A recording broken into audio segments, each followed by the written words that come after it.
Now, some of you are saying, how do I know how far to sew? Where to sew down on the seam? You notice I just put it in and sew it, and you're confused, where do you sew it? Well, there's a couple of little tricks I'd like to tell you. First of all, it really depends on what the pattern says to do. The majority of patterns and instructions will be that you sew 15 millimetres or 1.5 centimetres from the edge.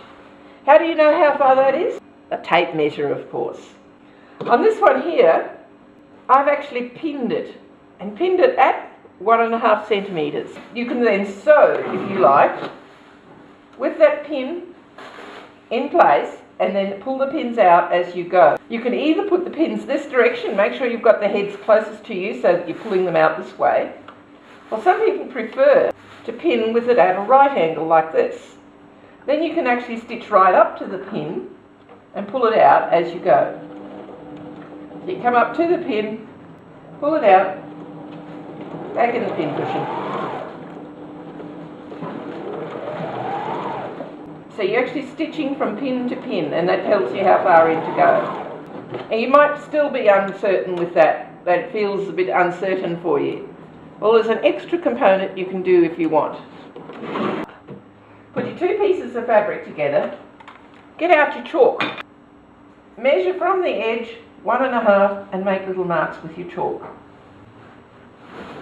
Then you can pin your fabrics together and stitch from mark to mark where the chalk mark is there. If you really want to, by all means, get out a ruler and draw a line and stitch right down on that line. There's one more little trick I want to show you, and this I really like. Beside your presser foot here, when it's down, you'll see there are lines. Now you can't really see it, but that one there's got 10 on it, and then you've got a line, and this one's got 20, a line and 30. That means that when the needle is in its normal position, if you stitch with the edge of the fabric right on that line there, which is halfway between 10 and 20, 15, the needle will go into the fabric exactly 15 millimetres. And you notice where I've measured that there? Look, I'm on the line and it's hit the chalk mark at 15. You notice when I've done these seams, I've actually ironed them flat. But I'm sure you've seen on almost everything you buy these days, the seams are not flat like that, they're just stitched together, and you can do that. Just zigzag over the edge of the two pieces of seam together. When you've done that, you'll see it's just together, and then you just iron it to one side. Half the time to do the sewing. I just want to show you something that a lot of you might have heard of, and that's the overlocker. If you're in America, it's a serger. Now this piece of fabric here has been overlocked. It's a totally different machine. It uses 3 or 4 reels of thread. It really is great because it actually trims the seam before it sews. But you don't need an overlocker to learn to sew. Your sewing machine, as I've showed you, can do you everything you need. I just want to show you one more very special seam. This is a French seam. This is for when you've got very special things, generally means you want a very secure seam on. Using a straight stitch, just stitch a 0.5 centimetre from the edge. Rosemary just pointed out something that's very important.